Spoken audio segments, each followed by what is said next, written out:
This is Trump released documents on China and the 2020 election. Here's what we know.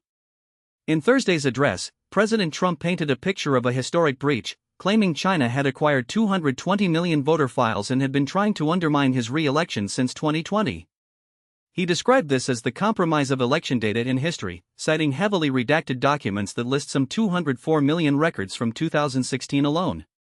He even said that China had taken steps to have him lose his 2020 bid. The reality, as uncovered by the newly released sheets, is less dramatic. Inside the U.S. intelligence community, the mainstream stance held that China had not sought to influence the outcome of the 2020 presidential race, though a minority view did suggest Beijing wanted Trump to leave office. Those minority pleas came to light in a series of classified memos written by senior cyber intelligence official Chris Porter, whose names are redacted in the documents. One of Porter's key points was that Beijing had taken at least some low-level and exploratory steps to weaken Trump's re-election chances, but that those steps did not amount to an attempt to meddle in the election process itself. The Trump administration released the documents Thursday, heavily redacted and still limited in detail, but they give us a closer look into the dissenting view that had already been public.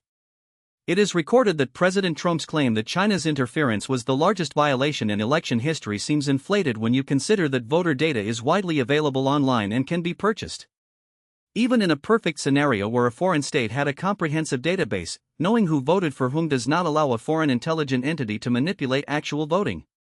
At best, it can inform targeted persuasion or foreign subversion. It cannot override ballots already submitted. In short, the president's framing oversimplifies a complex intelligence picture. The documents confirm that there was no evidence China tried to interfere with the election process itself, no attempt to tamper with votes or election infrastructure. Instead, the high-ranking intelligence assessment replicates the mainstream view that China's activities, while sizable in data collection, were not aimed at swaying the 2020 outcome.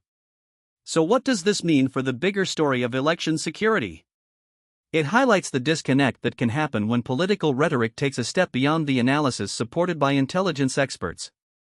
And it reminds us that claims about foreign interference must be critically examined against the full range of declassified documents, not only those that are sensational.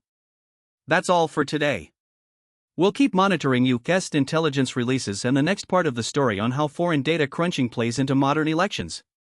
Until next time, I'm your name, keeping you informed. Thank you for listening, and stay informed.